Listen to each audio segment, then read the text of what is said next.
Eugene Mulero here for Transport Topics, and joining us today is Mike Sakata. He's Executive Director of the Metropolitan Washington Road and Transportation Builders Association. And Mike, thanks for being here. Thank you for having me.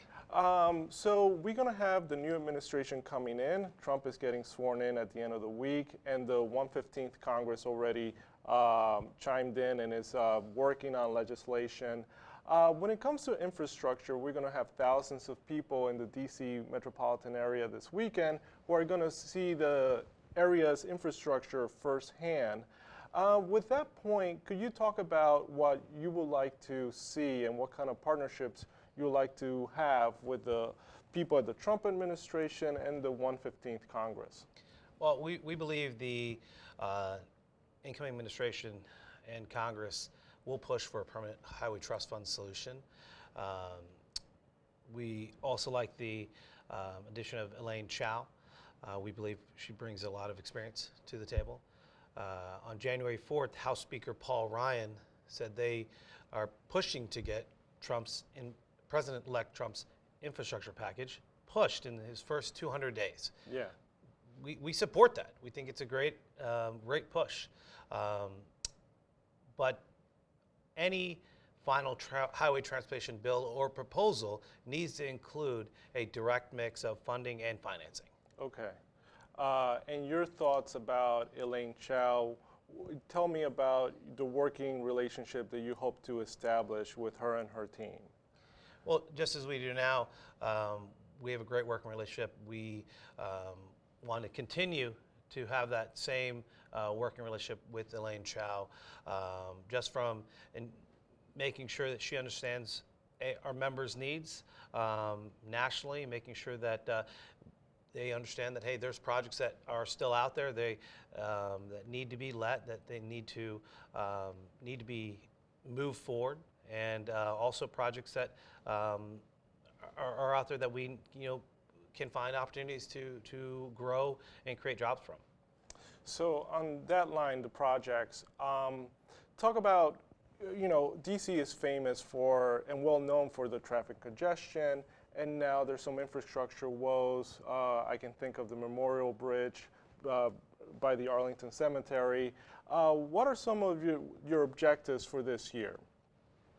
Really, our main objectives, just like that, the Arlington Bridge, South Capitol, Long Bridge, a lot of the projects that are going to come up in 2017, we want to continue to be a vehicle for networking from our members to local owner agencies to connect them. And really that conversation is paramount at the local level to ensure that projects are created and move forward, all the while creating and sustaining jobs. Terrific. On the flip side, there is, as you mentioned, concerns with funding. With funding being paramount, what is among the concerns that you have for this year going forward, when you're dealing with local officials and state and federal officials? Well, really, it's the funding vehicle, kind of getting how do we get these roads paid for, and really the infrastructure projects.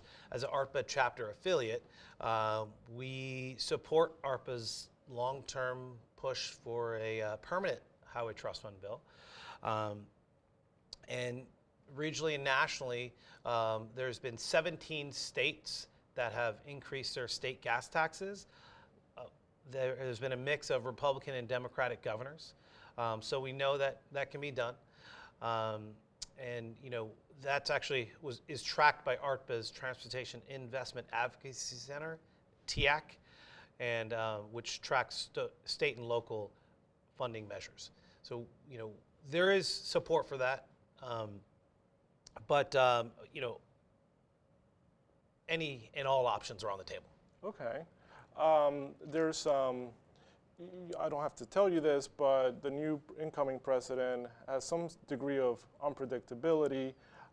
Raising the gas tax has been a dead on arrival under the new Speaker Ryan's tenure.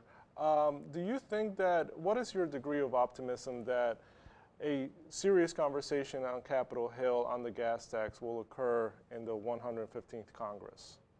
Well, I think, with the new Congress and new administration, really, they're going to find ways to be creative about funding. And I think that if anything is taught us about this election, A, we don't know what's going to happen. Yeah, exactly. But, B, I think that that's an option out there, and that conversation will be had and should be had. Because really that's a direct user fee. Shifting gears a little bit, your group is very plugged in with the regional officials. In December, you brought in Governor of Virginia, McAuliffe, to speak to your group. Can you talk about the landscape for 2017 as to what events you have coming up? I know that the auto show is happening at the end of the month. Yeah, we had actually a great event in December with Terry McAuliffe. Definitely happy to and proud to have him as my governor, as a resident of Virginia. And for 2017, we have a few events. First, on the January 26th, we have the Washington Auto Show. We're actually very proud to partner with the Washington Area New Auto Dealers Association, WNADA, for our second year in a row. We find the backdrop of the auto show provides another way for our members to expand their network. And also learning about autonomous vehicles, which will eventually affect our members. And having breakfast while perusing high-end autos is always a plus. That's right. We also have a unique opportunity to see Greer Johnson Gillis, the Director of Department of General Services, and hear what's happening in the district. On March 30th, we have a big event with our MC, Chris Lawson, who's the Division Administrator for Federal Highway, DC's Division Administrator for Federal Highway. We will also have Garrett Moore, who is the Chief Engineer of Virginia, talk about projects, talk about how they can infuse new jobs in the Virginia economy. Also, we have Sam Zimbabwe from DC, who is the Acting Chief Project Delivery Officer, soon to be take over that role and really talk to us about DC jobs and DC projects. We also have Greg Johnson from the Maryland State Highway Administration to talk about what's going on in their area. And why we like that event is really because it brings about what MWRTBA is, the Metropolitan Washington Road Transportation Builders Association, and talks about the DC, Virginia, and Maryland, and has them all in one day. And interestingly enough, a few days after that, they will be letting out the information on South Capitol project. That's also going to be another large billion-dollar project in this area. So we were very looking forward to that. We also have a few other events.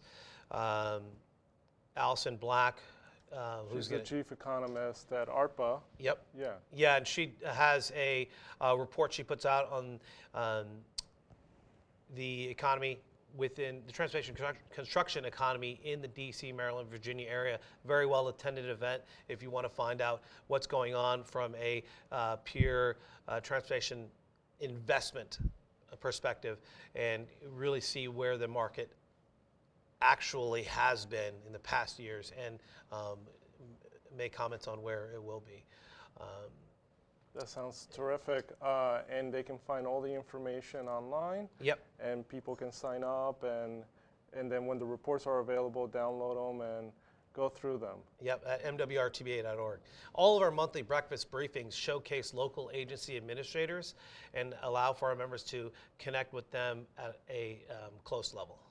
Terrific. Mike, I want to thank you for joining us at Transport Topics, and tune in every Tuesday for Capitol Agenda at ttnews.com. Thanks.